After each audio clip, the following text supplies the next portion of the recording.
오늘은 하나님의 율법이라는 제목으로 함께 말씀을 나누고자 합니다. 지난 저의 설교에서 죄와 비참함 알기에 대해 말씀을 나누었습니다. 하이델베르크 요리문답 제1문은 우리가 살아서나 죽어서나 우리의 유일한 위로에 대해서 묻고 삼위 하나님께서 우리를 죄와 사망에서 구원하신 이 일들을 돌아보게 했습니다. 즉 우리가 살면서 누리는 참된 위로는 하나님께로부터 찾는 것입니다. 이처럼 하나님께서 주시는 이 참된 위로, 하나님의 위로를 잘 누리기 위해 우리는 우리 자신을 바르게 알아야 되는데 우리 자신이 죄와 그리고 비참한 상태를 알아야 한다는 것입니다. 하나님의 위로 그리고 죄와 비참함, 뭔가 모순처럼 보이지만 한번 잘 생각해 보십시오. 먼저는 우리가 거룩하신 하나님을 알게 되면 알게 될수록 그 거룩하신 하나님 앞에 나를 비추어 보게 될 것입니다. 이렇게 나를 비추어 볼 때 나의 죄와 그 죄로 인한 비참함이 더 밝히 드러나면서 우리는 다른 것이 아니라 하나님께 더 나아가게 됩니다. 역으로 설명해도 역시 마찬가지입니다. 나의 내면을 깊이 들여다보면 볼수록 죄로 인해서 나에게 그 어떤 소망도 발견할 수 없음을 깨닫게 되고, 그렇기 때문에 구원을 주시는 하나님만을 잡을 수밖에 없게 되는 것입니다. 우리가 들은 복음도 역시 마찬가지입니다. 내 자신이 죄인이라는 사실과 그로 인해 거룩하신 하나님께서 진노하신다는 사실을 모르는 사람은 이 복음을 기뻐하지 않습니다. 자신의 처지를 바르게 제대로 이해하지 못하기 때문에 이 복음이 얼마나 좋은 것인지, 그리고 복음을 기뻐하지 않고 또 복음에 별다른 감흥을 느끼지 못하는 것입니다. 그러나 나의 삶을 거룩하신 하나님 앞에 비추어 보면 나의 죄와 비참함을 더욱 알게 되고, 그렇기 때문에 이 하나님께서 주신 이 복음이 얼마나 귀하고 값진 것인지를 깨닫게 되는 것입니다. 그래서 이 하이델베르크 요리문답에서 말하는 나의 죄와 비참함 알기는 다른 것이 아니라 하나님을 알아가는 것과 이렇게 연결이 되어 있습니다. 하나님을 알면 내 자신을 바르게 보게 되고, 내 자신을 바라보게 되면 보게 될수록 죄와 비참함을 알고 하나님의 전적인 은혜를 의지하게 되는 것입니다. 이것이 바로 하나님의 위로를 누리기 위한 시작점입니다. 거듭 말씀드리지만 거룩하신 하나님을 알면 할수록 우리 자신의 죄를 더 바르게 알게 되고, 우리 자신의 죄를 발견하면 할수록 구원의 하나님만을 찾을 수밖에 없게 됩니다. 그래서 죄와 비참함 알기는 신앙생활의 기초이면서 우리가 예수님을 믿는다고 시작하는 그 순간 죄인임을 고백하게 되는 것입니다. 그리고 신앙생활의 시작에서부터 우리가 이 땅에 사는 동안 평생을 계속되면서 죽는 그 순간까지도 이어져가는 필수라고 보시면 됩니다. 이것을 신학적인 용어로 성화라고 이렇게 말합니다. 그러면 구체적으로 이 우리의 죄와 비참함을 어디서 알 수 있을까요? 오늘 배우게 될 이 하이델베르크 요리문답이 이에 대한 질문과 답변입니다. 오늘 배우게 될 이 하이델베르크 요리문답을 함께 한번 읽어봤으면 좋겠습니다. 계속 이 하이델베르크 요리문답, 오늘은 이제 3문답에서 5문답까지인데 제가 문을 읽으면 우리 성도님들은 답을 읽어주시면 되겠습니다. 하이델베르크 요리문답 제3문입니다. 당신의 죄와 비참함을 어디에서 압니까? 이어서 4문입니다. 4문, 하나님의 율법이 우리에게 요구하는 것은 무엇입니까?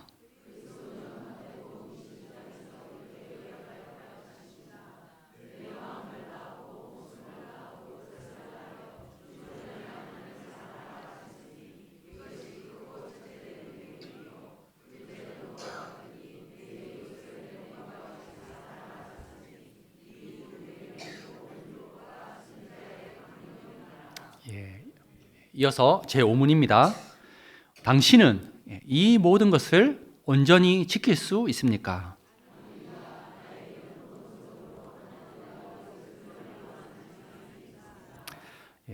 이제 PPT 화면 다시 산문으로 좀 띄워주시고 제가 조금씩 설명하면서 나가도록 하겠습니다. 방금 읽었던 이 하이델베르크 요리문답을 간단히 설명하면 이렇습니다. 먼저 제3문, 우리의 죄와 비참함을 어디에서 알 수 있는지 묻고 그에 대한 답으로 이 오늘 설교의 제목, 하나님의 율법이라고 이렇게 답을 합니다.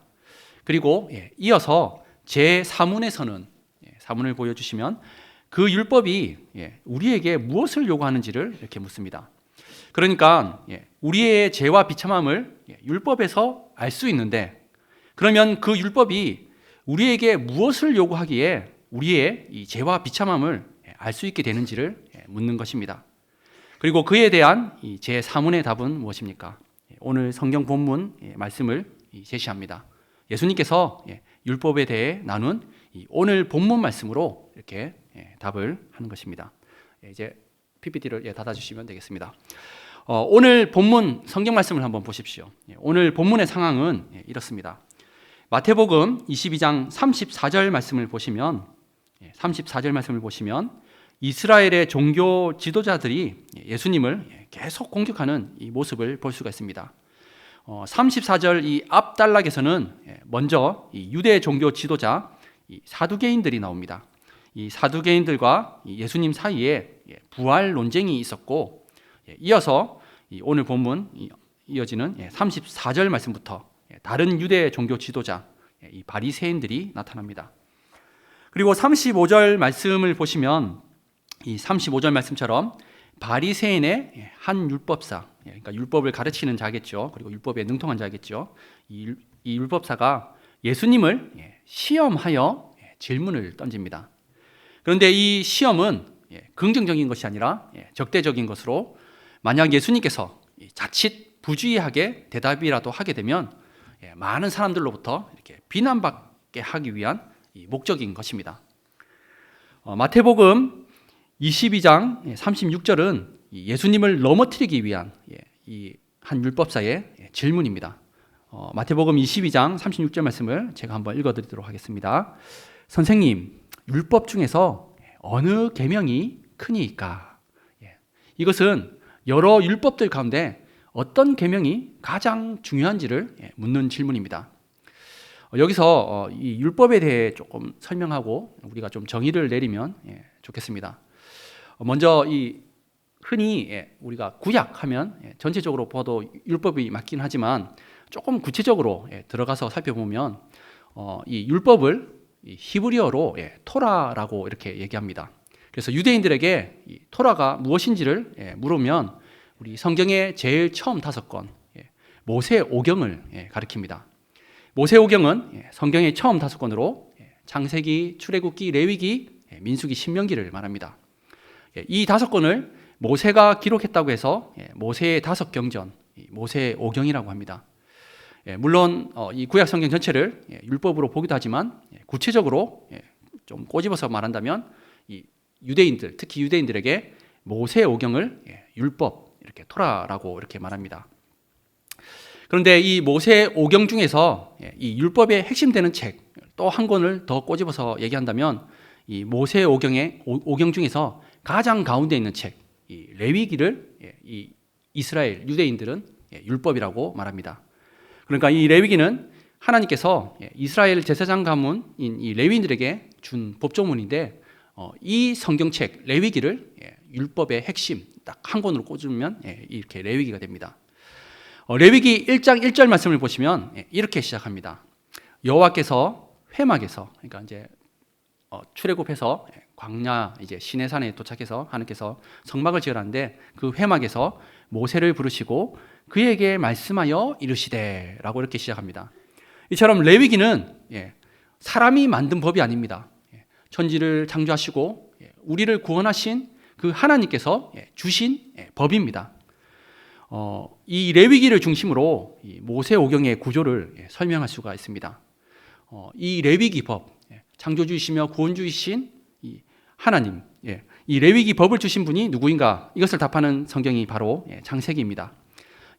이 그분은 온 세상을 지으신 창조주 하나님이시며 아브라함과 이삭과 야곱의 하나님, 이스라엘 조상의 하나님 되심을 이렇게 알려줍니다. 그분이 바로 이 레위기 법을 주셨다는 것입니다. 그러면 이 레위기 법은 어떤 역사적 과정에서 받게 되었는가? 이것을 답하는 성경이 바로 출애굽기입니다.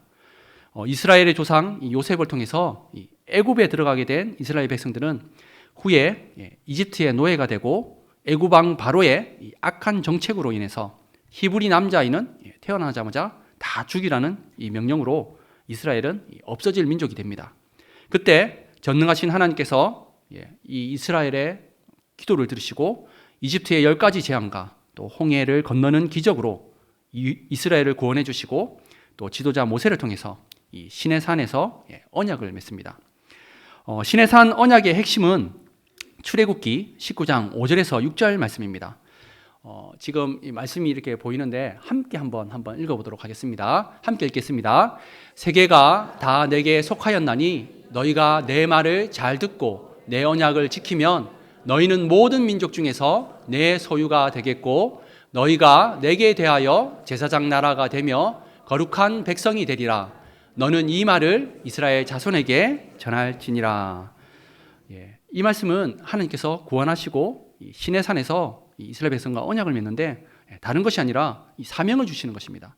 하나님의 소유, 이 하나님의 소유라는 것은 보물같이 귀하게 여기는 존재. 그리고 제사장 나라라는 것은 이 제사장이 다리를 놓는 사람이라고 생각하면 됩니다. 하나님을 알지 못하는 이방인과 하나님 사이에 다리를 놓는 이 나라, 이스라엘에게 그 사명을 주신 것입니다. 그리고 당연히 하나님을 증거하고 하나님을 나타내는 이 이스라엘은 구별된 백성, 하나님께서 구별된 거룩한 백성이라는 것입니다. 이것을 하나님께서 사명을 주십니다. 그리고 이 사명대로 살기 위해서 주어지는 것이 바로 출애굽기 20장에 무엇이 나옵니까? 십계명이 나오는 것입니다. 출애굽기 20장에 십계명을 풀어 펼쳐 보인 것이 레위기라고 이렇게 보시면 됩니다. 레위기는 십계명을 그 시대 그 장소에 맞게 살도록 풀어 펼쳐 놓은 것인데 쉽게 설명하자면 십계명은 헌법과 같고 레위기는 일반 법과 같다고 보시면 됩니다. 헌법은 한 나라의 기초에 관한 근본적인 법이면서 그래서 이 변경할 수 없는 최고의 법규입니다. 이처럼 헌법과 같은 것이 십계명, 그리고 그 헌법을 지켜나기 위해서 구체적으로 그 시대에 맞게 적용하는 일반 법과 같은 것이 율법, 좀 더 구체적으로 얘기하면 레위기라고 보시면 됩니다. 이처럼 이렇게 설명할 수 있는데 다시 모세오경으로 돌아와서 민수기는 하나님의 법 레위기를 받고 광야에서 훈련을 받는 내용이 담긴 책이고 모세오경의 마지막 책 신명기는 지도자 모세가 죽기 전에 하나님께서 약속하신 가나안 땅에 들어가는 광야 2세대에게 마지막으로 이 고별 설교를 하는 내용인데 이 고별 설교의 내용은 다른 것이 아니라 율법, 레위기를 토대로 다시 거듭 율법을 설명하고 하나님께서 약속하신 가나안 땅에서 율법대로 살 것을 권하는 것이 모세의 마지막 고별 설교입니다. 이처럼 이 레위기는 모세오경 가운데에 있으면서 누가 이 법을 주셨는지 그리고 어떤 역사적 과정에서 받았는지 그리고 레위기 법을 받고 광야에서 훈련받고 하나님이 약속하신 가나안 땅에 들어가기 전에 모세가 거듭 다시 설교하면서 이 레위기 말씀대로 살 것을 당부하는 이 내용입니다. 다음에 또 기회가 되면 이 모세오경을 중심으로 이 구약 성경 전체를 또 이렇게 설명을 할 수가 있습니다. 그런데 여기서 주의할 점은 레위기를 하나님께서 주셨다고 하더라도 그러니까 창조주시고 구원주신 하나님께서 구약의 이스라엘 백성들에게 주셨는데 오늘 지금 우리가 살고 있는 이 한국 땅 그리고 2024년도를 살아가는 우리에게 다 적용할 수 없다는 점입니다. 그것은 바로 이 시간과 공간의 차이가 있기 때문입니다. 레위기를 받은 때는 예수님이 오시기 전 BC 1500년 그러니까 지금으로부터 3500년 전입니다. 지역은 어디입니까? 중동 지역입니다. 그리고 무엇보다도 이 시간이 이렇게 흘러가면서 예수님이 오심으로 율법이 폐기된 것도 있습니다. 예를 들면 동물 제사가 그렇습니다. 동물 제사는 오실 예수님을 예표하는 기능으로 죄를 가지고 거룩하신 하나님 앞에 나갈 수 없음을 교육하는 것입니다.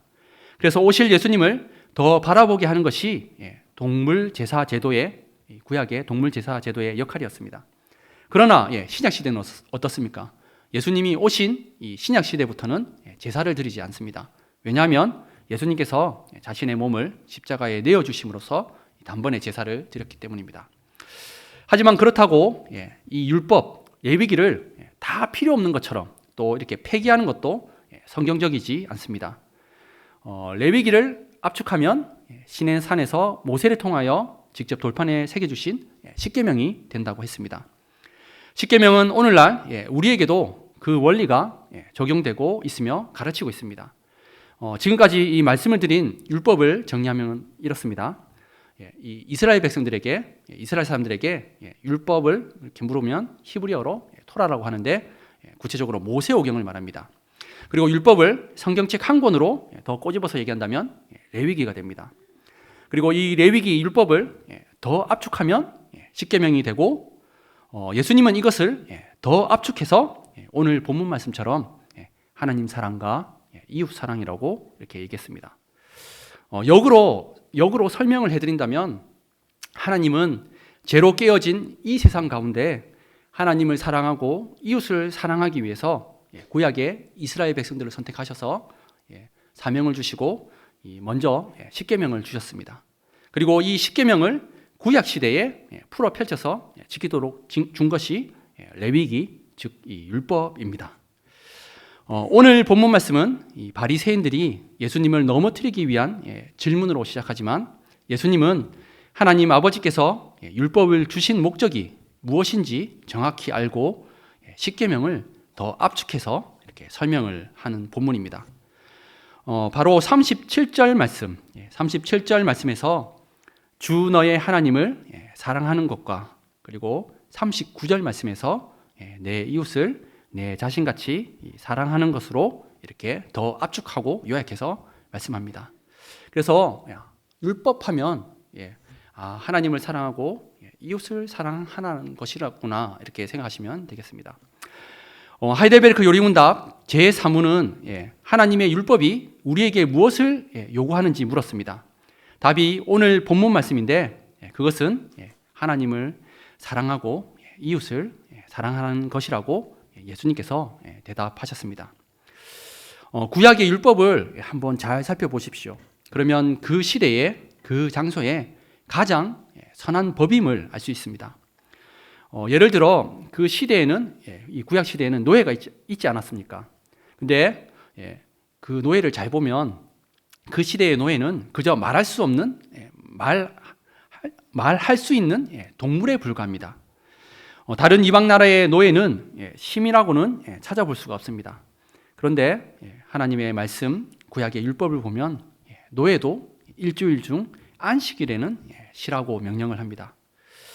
또한 지금도 그렇지만 그 시대에 고아와 가부는 가장 열악한 집단입니다.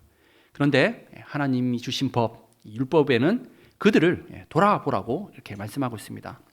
그래서 이 율법의 원리들을 자세히 그리고 꼼꼼히 살펴보면 이 세상을 아름답게 창조하시고 보존하시는 창조주 하나님의 사랑이 담겨 있는 것입니다. 그래서 사실 제가 이 진교교에 왔을 때 새벽 기도를 어떤 설교 본문으로 잡고 할까 고민하다가 이 레위기 말씀이 중요하다 싶어서 제가 새벽 기도 때는 이렇게 레위기 말씀으로 이렇게 말씀을 풀어 나가고 있습니다. 오늘날 이 가르치는 이 십계명의 이 내용도 잘 보십시오. 십계명 우리가 배우지 않습니까? 오늘 담임 목사님 또 말씀을 통해서도 이렇게 배우는데, 그 원리대로 산다면 하나님과 이웃을 사랑하는 삶이면서 동시에 그것을 지키는 본인이 하나님과 이웃에게 사랑받는 자가 되는 것입니다. 그래서 제가 이 말씀 가운데 드리고 싶은 것은 율법이 뭔가 기준이 높거나 그리고 뭔가 율법이 이상해서 우리가 지키지 못하는 것이 아니라는 사실입니다.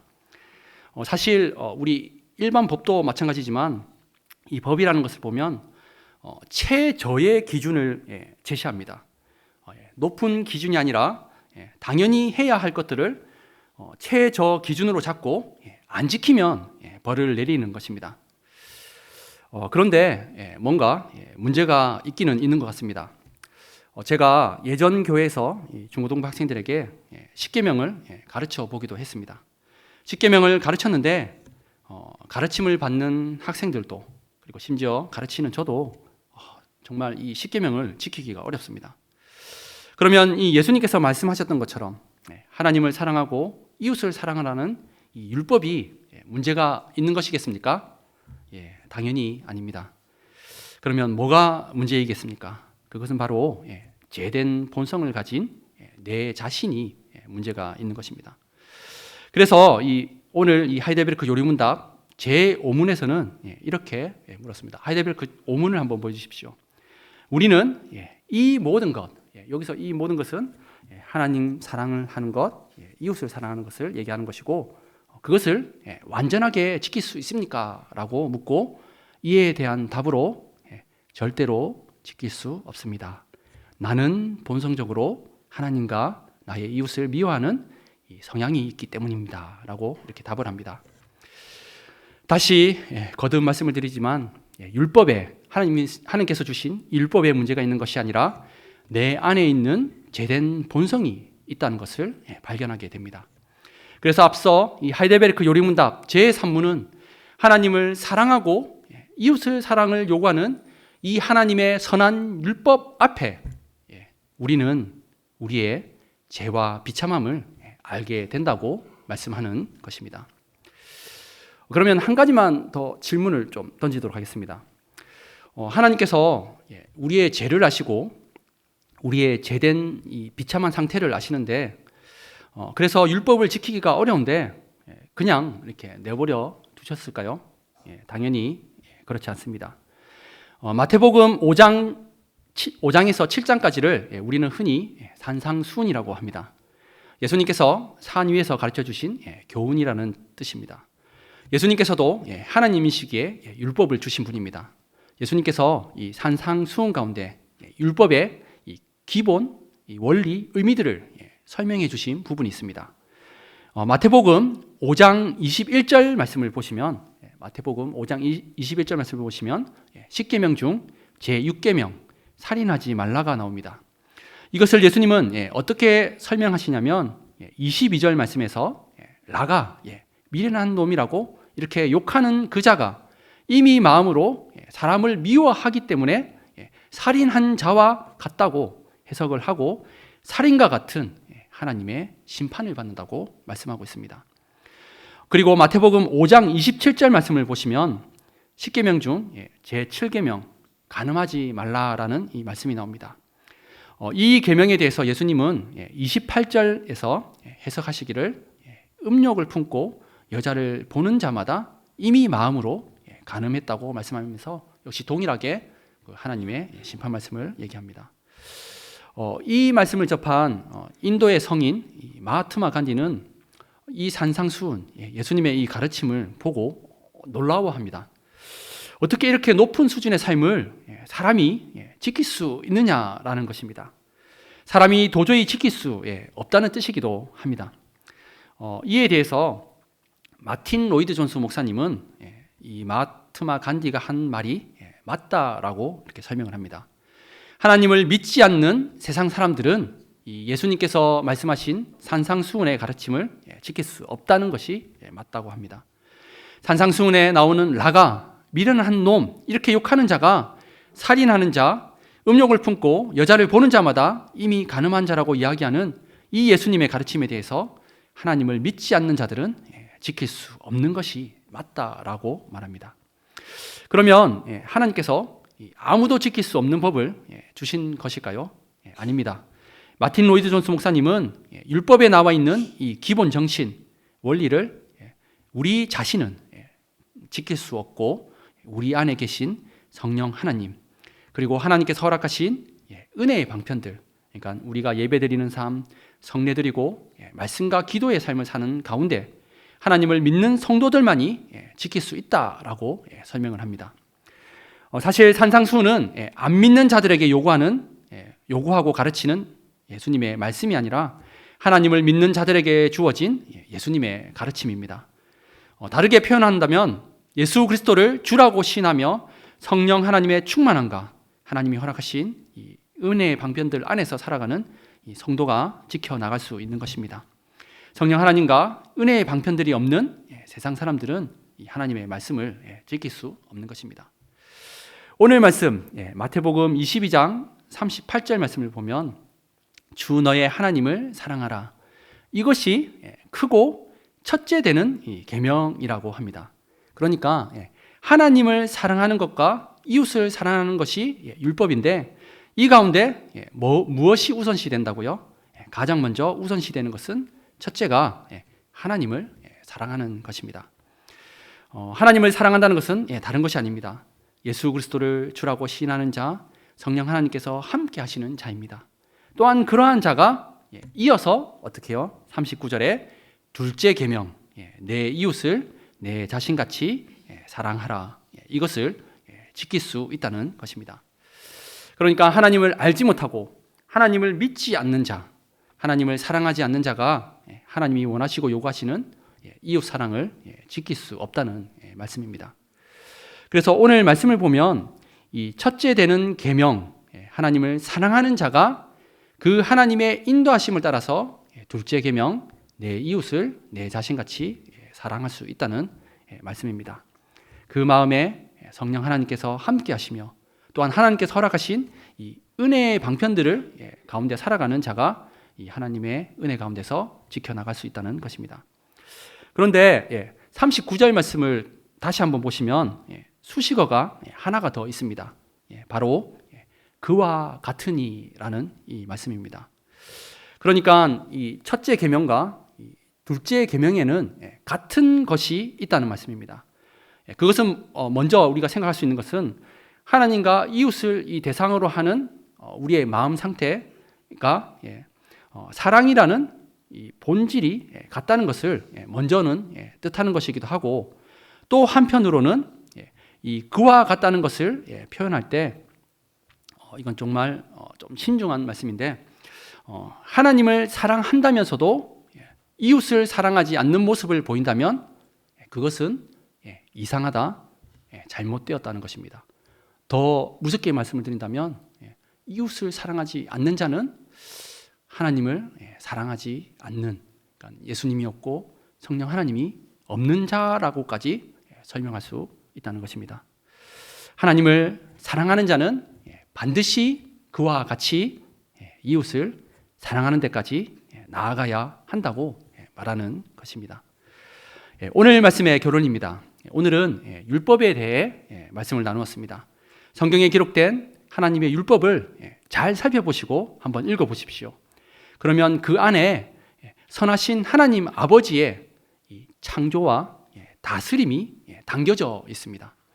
우리가 이 율법을 지키지 못하는 것은 이 율법의 기준이 높은 것이 아니라, 율법이 뭔가 이상한 것이 아니라 그만큼 우리 안에 있는 이 죄와 비참함이 크고 가득하다는 것을 나타내며 증거해 주는 것입니다. 이 사실을 잊지 마시고, 그렇기 때문에 우리는 더욱더 날마다 하나님 앞에 나아가는 삶, 예배 드리는 삶, 기도하는 삶으로 살아가야 한다는 것 또한 잊지 않으시길 바랍니다. 한번 생각해 보십시오. 정말 이 하나님의 말씀으로 충만하게 묵상하면서 살아가는 삶, 그리고 기도가 충만한 삶이 과연 어떨 것 같습니까? 그 사람이 함부로 말하고 함부로 다른 사람을 대할 수 있겠습니까? 그렇지 않을 것입니다. 오늘 하루도, 그리고 한 주간의 삶도 말씀과 기도로 하나님께서 주신 은혜들을 잘 누리면서 하나님과 이웃을 사랑하는 삶이 먼저 되시길 바라고, 또한 그 삶을 성령 하나님 안에서 잘 실천하여서 하나님과 이웃에게 사랑받는 삶이 되시기를 삼위 하나님의 이름으로 축복합니다. 기도드리도록 하겠습니다.